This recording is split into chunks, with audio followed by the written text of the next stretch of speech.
ഈ മുഖ്യമന്ത്രിക്കെതിരെയുള്ള അതുപോലെ സർക്കാരിനെതിരെയുള്ള വിമർശനങ്ങൾ കാണുമ്പോൾ എനിക്ക് പഴയ കാലത്തെ ബിഗ് ബോസാണ് ഓർമ്മ വരുന്നത്. അനുമോൾക്ക് കഴിഞ്ഞ ബിഗ് ബോസിലെ അനുമോൾക്ക് കൂടുതൽ വോട്ട് കിട്ടണമെന്ന് അറിഞ്ഞപ്പോൾ ഗ്രൂപ്പ് തിരിഞ്ഞ് മറ്റ് മത്സരാർത്ഥികൾ ആക്രമിക്കുന്ന കുറ്റപ്പെടുത്തുന്ന ഒരു സംഭവം ഉണ്ടായി. അപ്പോൾ അന്ന് തന്നെ എല്ലാവരും വിചാരിച്ചിട്ട് അനുമോൾക്ക് തന്നെയായിരിക്കും ഫസ്റ്റ് പ്രൈസ് കിട്ടുക എന്ന്. അനീഷിന് കിട്ടാൻ ചാൻസ് ഇല്ല എന്ന് മനസ്സിലാക്കിയിട്ടുണ്ടായിരുന്നു. അപ്പോൾ ഗ്രൂപ്പ് തിരിഞ്ഞ് ആക്രമിക്കുന്ന രീതിയാണ് ഇപ്പോൾ ഇടതുപക്ഷം കൈക്കൊണ്ട് നടക്കുന്നത്. എന്തെങ്കിലും ഒരു പോയിൻ്റ് കിട്ടി കഴിഞ്ഞാൽ അപ്പം അത് എക്സ്പോസ് ചെയ്ത് കാണിക്കുക. ചെറിയൊരു പോയിൻ്റ് കിട്ടിയാൽ തന്നെ മതി, പെട്ടെന്നായിരിക്കും അതിൻ്റെ സ്പ്രെഡ് വരിക.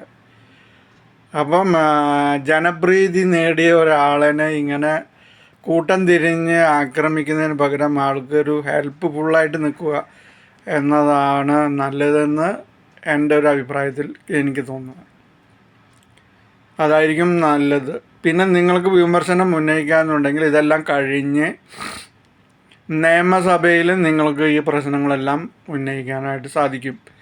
അതല്ലാതെ ഈ ദുരന്തം നടക്കുന്ന സമയത്ത് ഇത് പറഞ്ഞു കഴിഞ്ഞാൽ ഇത് പല തല്ലിലും പല പ്രശ്നങ്ങളിലും ഇത് വ്യാപകമായ പ്രശ്നങ്ങളുണ്ടാക്കും.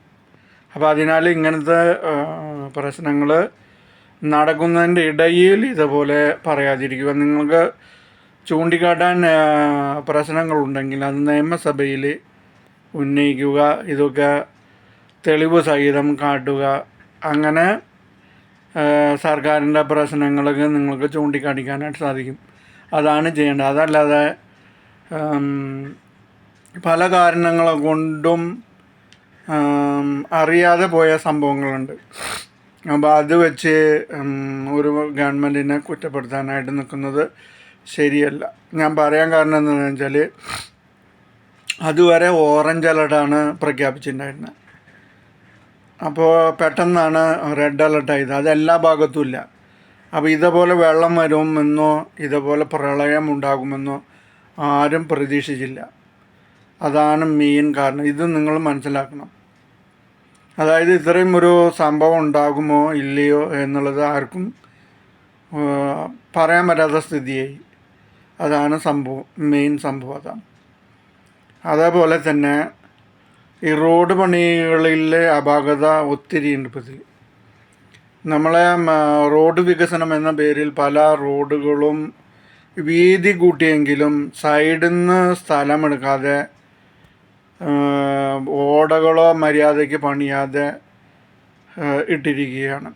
ഇപ്പോൾ പല റോഡുകളൊക്കെ ചെന്ന് നോക്കിക്കഴിഞ്ഞാൽ റോഡിന് എത്ര സ്ഥലമുണ്ടോ അത് മുഴുവൻ ടാറിട്ടിരിക്കുകയാണ്. ആളുകൾക്ക് നടന്നു പോകാനോ അതുപോലെ ഓടകൾക്കോ സ്ഥലമില്ല. അപ്പോൾ സൈഡിൽ നിന്ന് സ്ഥലമെടുക്കുന്നില്ല. അതാണ് മെയിൻ പ്രശ്നം. അപ്പോൾ റോഡ് വീതി കൂട്ടുന്നതിനനുസരിച്ച് സൈഡിൽ നിന്ന് രണ്ട് സൈഡിൽ നിന്നും സ്ഥലമെടുത്ത് ഓടകൾ കറക്റ്റായിട്ട് ഇട്ടിരിക്കണം. അതുപോലെ ജനങ്ങൾക്ക് നടന്നു പോകാനുള്ള സ്ഥലമിടണം.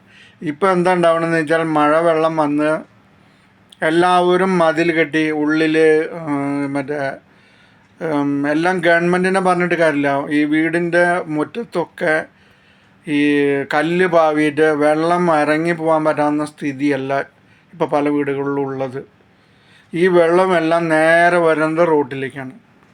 മുമ്പ് എങ്ങനെയാണെന്ന് ചോദിച്ചാൽ ഇത് അവരുടെ വളപ്പുകളിൽ തന്നെ അവരാരോ വളപ്പുകളിൽ തന്നെ ഈ വെള്ളം കെട്ടി നിൽക്കുകയായിരുന്നു. പെയ്ത്ത് വെള്ളം കെട്ടി നിൽക്കുകയായിരുന്നു.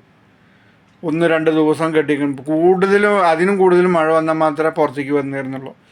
ഇപ്പോൾ അതല്ല അവസ്ഥ. നേരിട്ട് റോഡിലേക്കാണ് വെള്ളം വരുന്നത്. ഈ വെള്ളം ഒഴുകി പോകാനുള്ള ഓടയില്ല. അതെല്ലാം റോഡ് കൂടെ വേണം ഒഴിച്ചു പോകാൻ. ഈ റോഡാകട്ടെ ചില സ്ഥലത്ത് ഉയർന്നും ചില സ്ഥലത്ത് താഴ്ന്നാണ്. അപ്പോഴാണ് ഈ വെള്ളക്കെട്ടും പ്രശ്നങ്ങളും ഉണ്ടാകുന്നത്. അപ്പോൾ റോഡ് പണിയുമ്പോൾ വളരെ ശ്രദ്ധാലുവായിട്ട് ഇനി പണിയേണ്ടി വരും. ഇപ്പോൾ പല നാഷണൽ ഹൈവേ ഒക്കെ നോക്കുകയാണെങ്കിൽ നല്ല ഹൈറ്റിലാണ് പണിതിരിക്കുന്നത്. പക്ഷേ അതിൻ്റെ അടിയിലെല്ലാം അടഞ്ഞിരിക്കുകയാണ്, വെള്ളം പോകാൻ പറ്റാത്ത സ്ഥിതിയിൽ. അപ്പോൾ അതിൻ്റെ അടിയിൽ കലുങ്ക് പോലെ വെള്ളം ഒഴിഞ്ഞു പോകാനുള്ള സ്ഥലങ്ങൾ ഇട്ട് വേണം ഇതുപോലെ റോഡുകൾ പണിയാനായിട്ട്. ഇപ്പം എന്താ അവസ്ഥ എന്ന് ചോദിച്ചു കഴിഞ്ഞാൽ പല സ്ഥലത്തും റോഡുകൾ വളരെ ഉയർന്നിട്ടാണുള്ളത്. അപ്പോൾ ഈ വെള്ളം ഒലിച്ചു പോകാനുള്ള സംവിധാനമില്ല.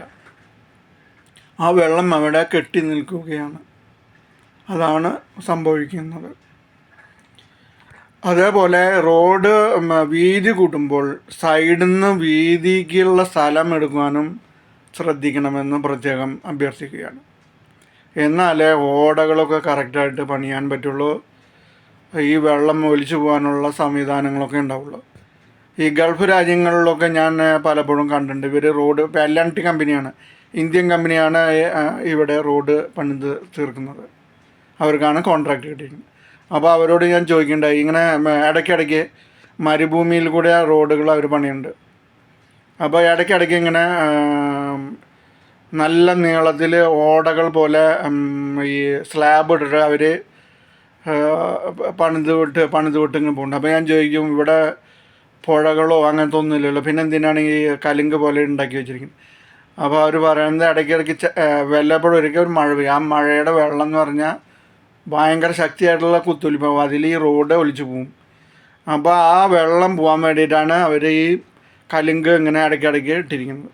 അപ്പോൾ അവരുടെ ദീർഘവീക്ഷണമാണ്. അതേപോലെ തന്നെയാണ് റോഡ് പണിയുമ്പോൾ ഇടയ്ക്കിടയ്ക്ക് ഇങ്ങനെ കലുങ്കുകൾ ഇട്ട് കൊടുക്കും. അപ്പോൾ ഈ കൂടുതൽ വെള്ളം വരുന്നത് ഈ കലുങ്കിലൂടെ അപ്പുറത്തൂടെ ഒലിച്ചു പോകും. ഇത് വളരെ ശ്രദ്ധിക്കേണ്ടത് അത്യാവശ്യമാണ്.